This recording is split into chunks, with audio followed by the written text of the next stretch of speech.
This week on the Four Rivers Ag Report, was it a challenge or a lament? We'll talk about rural America and making our own future. We also look at farm life from a fresh set of eyes. And Mr. Brown is out of town and here at the studio. All that and much more on the Four Rivers Ag Report.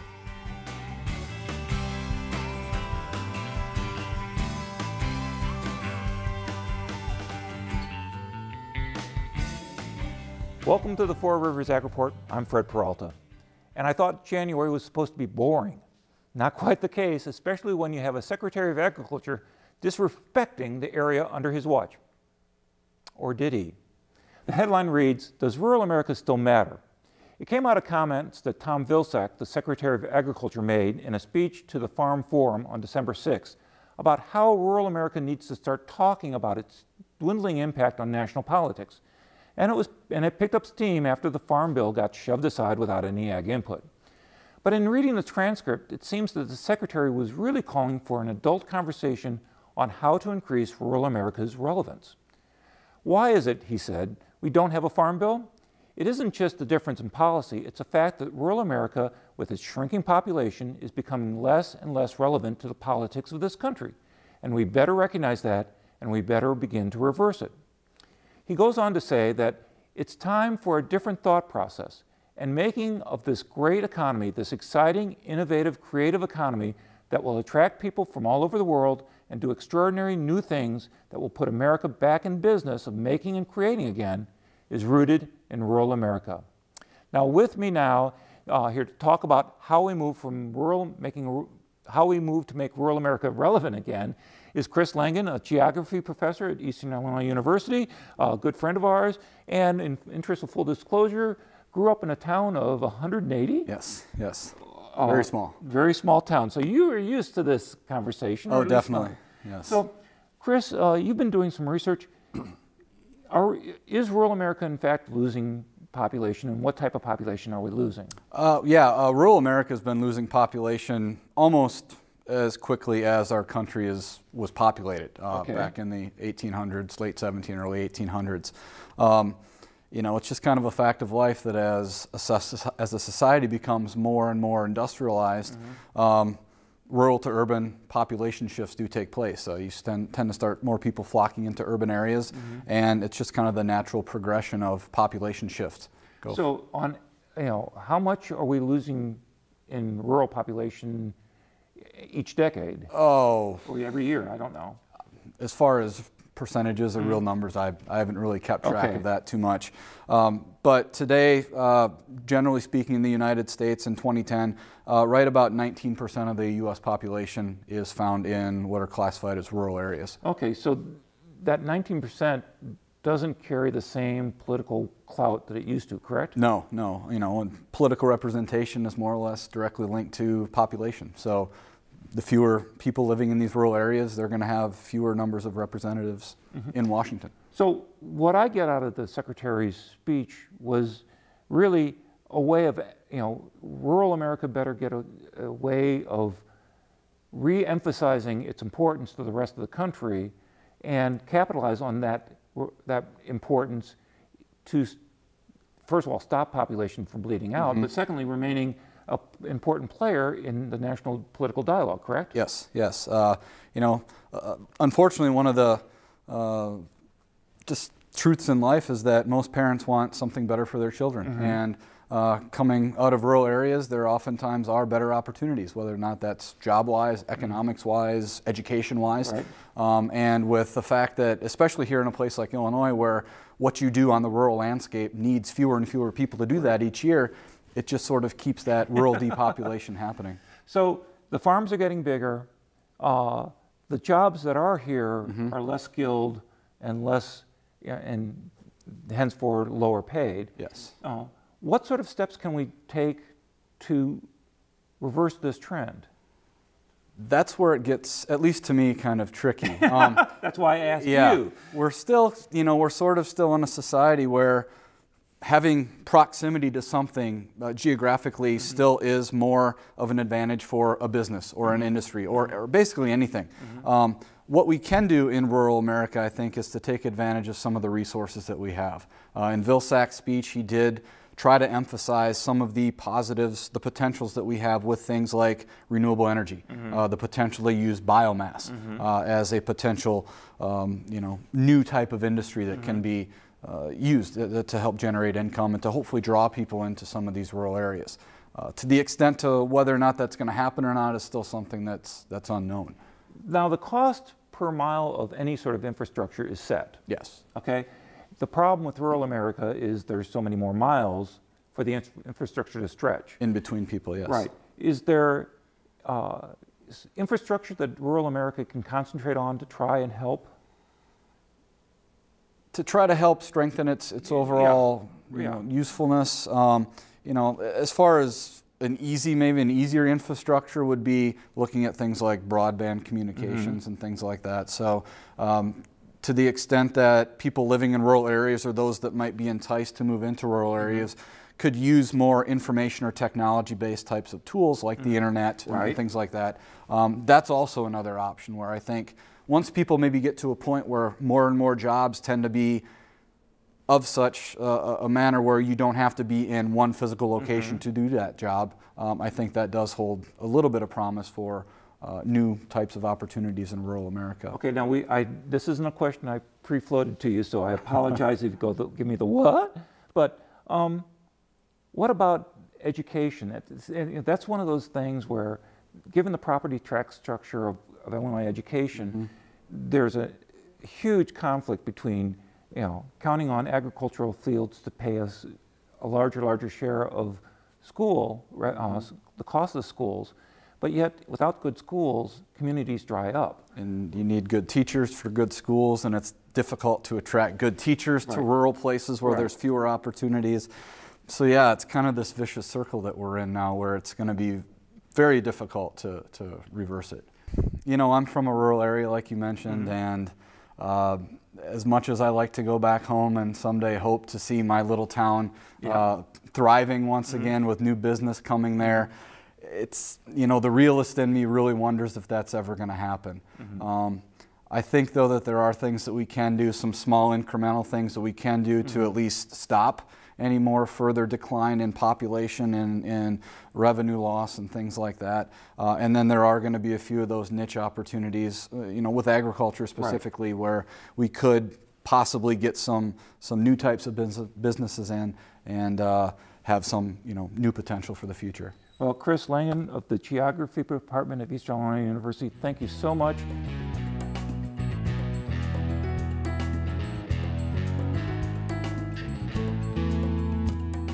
I'm Monica Becker. In this case, there isn't room at the top. Tom Vilsack has agreed to stay on as head of the U.S. Department of Agriculture during President Obama's second term. The former governor of Iowa has overseen the USDA during a time that saw expanded export markets, near record profits for farmers, and high land values. He would be the first Secretary of Agriculture to serve for 2 terms since Orville Freeman, who served during the 60s. Vilsack's agency, the USDA, released the annual crop production report last Friday, and it verifies what we already knew. Last year wasn't great. In Illinois, corn production for 2012 was 1.28 billion bushels, well below the 2011 level of 1.94 billion bushels. The average yield was 105 bushels per acre, 52 bushels below last year, and the lowest yield since 1988's 73 bushels per acre. Nationally, corn production wasn't much better. The 2012 total was 10.8 billion bushels, down 13% from 2011. The average yield was 123.4 bushels per acre, down from the 2011 average of 147.2. Soybeans in Illinois was 383.5 million bushels, down 10% from 2011. Average per acre was 43 bushels an acre compared to 47.5 bushels in 2011. Nationally, soybean production stood at 3 billion bushels, which was the 7th largest on record, but down 3% from last year. Average yield per acre was 39.6 bushels for 2012. 2011 was 42 bushels. The recent heavy rains upstream have helped the Mississippi, rising the water levels at some points by 2 feet. The Army Corps of Engineers now say that the river will definitely be usable through the end of the month. But the butterfly effect of the drought can now be seen in the economic problems for others downstream. About 7,000 jobs in Louisiana would be at risk if barge traffic were to ground to a halt. From grain exporters to tugboat operators, fewer barges moving up and down the river means less money. When you go to the field to plant corn this spring in parts of Illinois and Iowa, you may need an extra piece of equipment: insecticide boxes. Todd Gleason has the reason why. Farmers attending this year's University of Illinois Corn and Soybean Classic series of statewide meetings were updated again by Extension entomologist Mike Gray. He's followed the exploits of the western corn rootworm for most of his career. The insect, which can cause a corn crop to fail, has adapted over time to most of the ways farmers try to control it. That's happening again right now. The western has adapted to Monsanto's YieldGuard BT technology. Northeast Iowa, I know there's been confirmation of resistance in a number of fields in that area of the state. And then if you look in Illinois, we've primarily focused in on northwestern Illinois, 2 counties, specifically Whiteside and Henry, where we know we had at least some producer fields where, using plant bioassays, we were able to confirm that this 3BB1 protein was just not holding up. It is the first YieldGuard protein built into seed corn hybrids. The Illinois entomologist warns farmers that those in areas where the western has adapted to YieldGuard should probably choose one different option to battle the insect this season. Rotating crops is best, but there are other choices. I think growers may ought to consider maybe planting a non-BT hybrid in some cases, and along with that, consider using a soil insecticide on that non-BT hybrid. Consider the use of a pyramided hybrid. And as I'll talk about today, even with a lot of those pyramids, there's still some challenges there from a resistance management perspective. In some cases, growers may want to consider the use of an adult control program, scouting fields, using thresholds, deciding whether or not an aerial treatment may be needed to suppress egg laying. Any one different thing a farmer can do to mix up the control tactics is probably a good thing. It, however, is important to choose just one. An over-reliance on the same technology year after year has really led us down some paths that have led to resistance historically. So Gray's recommendation is to rotate crops, or use a different BT technology, or apply a soil insecticide, or plan to control the adult western corn rootworm, and always to use just one of those options. For University of Illinois Extension, I'm Todd Gleason. And finally, the line between toy and tool has been blurred yet again. And this time, your wife can't complain. Scion UAS is producing an unmanned aircraft system, also known as drones, for use in industries such as agriculture. The drone aircraft can come equipped with a camera that can use imaging to map crop characteristics. That would help farmers determine things like whether they need to apply additional fertilizer. It could also be outfitted to crop dust, all from the comfort of your pickup truck. This just may be the way to get your grandson to help with the field work. Hand him the controls and let it fly. That's it for this week. I'm Monica Becker.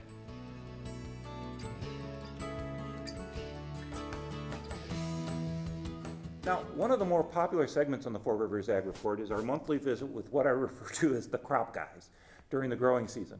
And to be honest, I was missing some of the conversations I had with the boys. Now, it may not be the coffee shop, but I thought, let's bring them into the studio and find out what they've been up to. Well, first up is our friend and one of the senior members of the Boys Club, Cam Brown, all the way in from Edgar County. And Cam, what is it, 20, 25 miles? It's about 25 miles. So you Glad really to be went, here today. you're a long way away, right? Not too far. Okay. Well, Cam, I love talking to you every month because you were one of the traditionalists, let's say. Okay. Farmers. You didn't get crop insurance. You planted on traditional schedule. Yes. You didn't get tempted by the early weather. And overall, how did you turn out? We were pleasantly surprised. Things worked out really well for us, and but I've got to admit, Fred, for the next year with the weather patterns we're seeing, our luck may run out. So we may be considering federal crop. You and a lot of people are thinking that Now, this is awfully familiar, this warm January. It is. We kind of saw this last year. I'm encouraged to see the freeze and thaw cycles we've had that we missed completely last year. Yes, we did. And it made a difference on bean emergence for us this year, but they struggled and finally came up anyway. So the last winter we had such a mild spring, a lot of guys were chomping at the bit to get out in the field. You know, now you waited till mid-April, right? Till later in April. I tell you what, there was a lot of friends and farmers I highly respect, and we're planting in the fields, and I just didn't feel like that would work for us. So we held off till about the 20th, April 20th, and we got very nice stands of corn, which I think paid us later, and it worked out for us. Yeah, now speaking of corn, did your corn go, and it came up and did it go into any sort of dormancy, or was it late blooming? It didn't. It came up and it grew well. We didn't have any weed issues. Of course, you sit and you watch the drought every day, and you hope for rain, and we were really surprised in the end, because we thought, oh my, this is going to be a disaster. I should have taken federal crop for the first time. Right. When it was all said and done, yeah, I was glad I didn't have the federal crop premium. May not be so lucky the next time. You weren't locked into a price now, right? No, I wasn't. I actually use an advisory group that tells me how to sell, and I started listening to their advice several years ago. They do a better job than I do. They've got a whole office building of guys. If I'd have listened to them, I'd have been 60% sold in June. I didn't. I remained at 10% sold on corn, and I think I had 10 bushel the acre of beans sold clear through this fall. My son made the comment one day on the combine. He said, "Dad, when are you going to catch up some sales?" I said, "You know what, Heath, I never know what that next field's going to be. When I get the whole crop in, I'm going to make some sales, and it's luck." Well, it's a lot of luck. You know, we talk about farming being the ultimate gamble. You know, you're depending on so many different things. What are you thinking about this year? You mentioned maybe you'll consider crop insurance this year. I might. I'm keeping an eye on the rainfalls. We're still about 9 to 10 inches short in our area. And today, if I had to make the choice, I'll be looking at federal crop of some kind at some level. And but I've got till March 15th to make that decision. Might as well take your time, right? Yeah, it's going to pass pretty quickly. Yeah. So, if I remember correctly, you're pretty much a traditionalist as far as crop rotation too. You pretty much. I am. It goes corn, bean, corn, bean. Yes. What are you planning this year? It'll be pretty much the same way. We've got a few acres going to be corn on corn, and so that'll be something new for us. Okay, so you've not gone corn on corn before? No, I never have. Okay, so with the price of corn though, it's just too tempting. It is. Okay. At this point.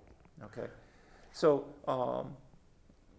are you taking any fields out of production? Are you adding any field? Do you just to the fence row to fence row?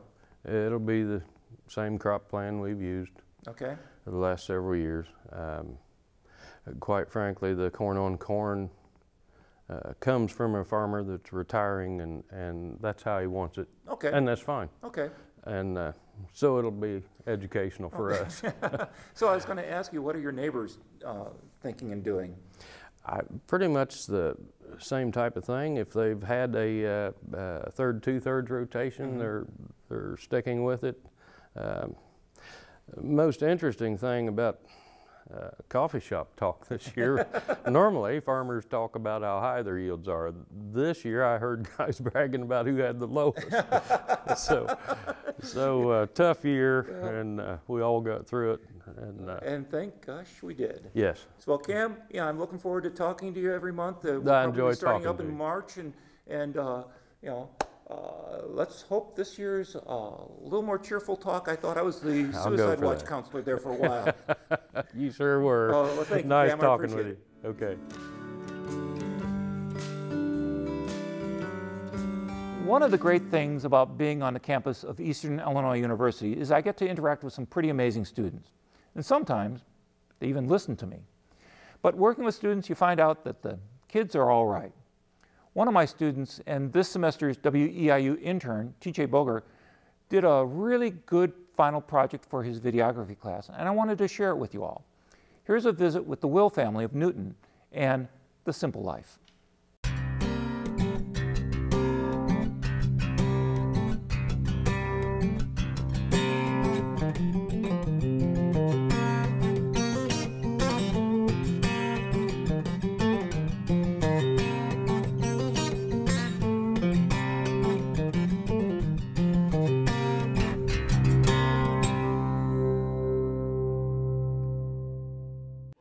It actually isn't that difficult of a life. There's just a lot of responsibilities I have to do, and like I'm used to over the summer not sleeping in, waking up, helping Dad, and just doing some farm things. I feel like I'm matured faster than some people. Just some things I don't take for granted that other people do. You do whatever's like on the priority list. It was harvest season, so we had to do things to get ready for harvest. So we do whatever's necessary for the coming season. So if it's harvest season, we're getting things ready for that, and if we get ahead of schedule, well, then we'll work on a tractor or something else that a little behind the list, but the list is forever long. You're fantastic, Connor. It was weird watching my brother try to like use a tractor for the first time because I'm like, oh, he's so small, like he's 12 years old, he can't drive a tractor, but that's when I learned. And so he said, well, Caleb, when you come home, we're gonna drive the tractor, so we're going a little tractor drive. And I say, why not? So then we both hop on 560s and we just drive down the road, and it's just so much fun, just bonding, and we're having a good time laughing about nothing.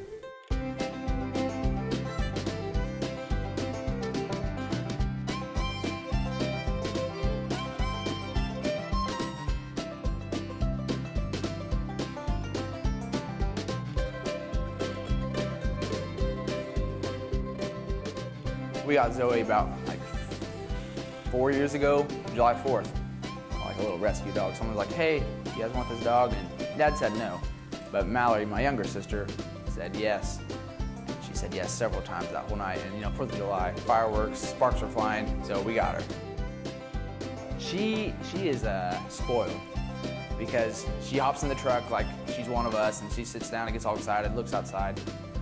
She runs around sniffing stuff, chasing cats. We feed her peanuts and she just hangs out. Like you're trying to work on something, she'll jump on your belly and lick your face, and it's just annoying because you're like angry because, come on, I'm trying to work, but it's just so freaking cute. My life has revolved around the farm. Just going there every morning to see Grandma getting a free breakfast, and then whenever we used to have pigs, that was a responsibility we did, or we had chickens, we'd gather the eggs. And then just like we'd spend all day at the farm, go home, have lunch, that kind of cool country thing. Go back, work on the farm some more, and then the day's over whenever it's dark because you can't see that well. And then we go in the shed, work on some more. My grandparents had the farm, and then whenever my grandpa was getting older where he couldn't control it, my dad, as the youngest son, decided to take over it, and we've had it ever since. They used to have cows, and then they sold out, and Dad had pigs. He's an independent hog farmer for a while. He loves being on a farm. He'd be so bored if he didn't have the farm because, he just loves keeping his hands busy, and he's so creative and fun. My mom comes from a 14-sibling family where they farmed. My dad had 7 siblings, and they also farmed. So, like, it's just in our blood and nature to be farming. It's just like a part-time kind of thing, but it keeps us busy all the time. I mean, we only farm a couple 100 acres, so it's nothing like severe. It's more of a hobby. We just do the basics, the corns, the soybeans, and we don't always do wheat. Wheat's a winter kind of thing. You plant it right after you finish harvest in some fields, and then it grows during the winter time. You harvest it in the spring. Mid-September is whenever people usually start harvesting corn or beans, and from there, hopefully you get done by October because too late in the year, frost might kill things, but yeah, you harvest for an extended period of time and have a lot of fun. It's a hydrostat combine. It's a 1440. It's so cool because all you got to do, no pedals really. You just push the lever and boom, forward. We were changing the sickles, which is your cutting bar, on the combine's head. So whenever we go down the bean field, it'd cut off the bean stalks without any error, and we get as much bushel per acre as we could.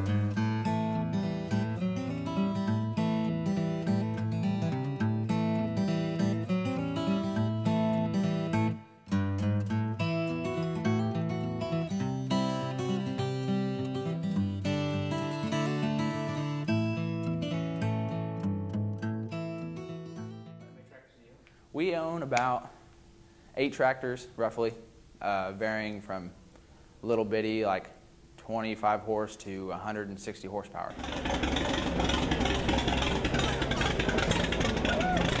I feel like a lot of the skills I've acquired have helped me like day-to-day things and day-to-day thinking too, just how I appreciate things, and I wouldn't trade it for anything.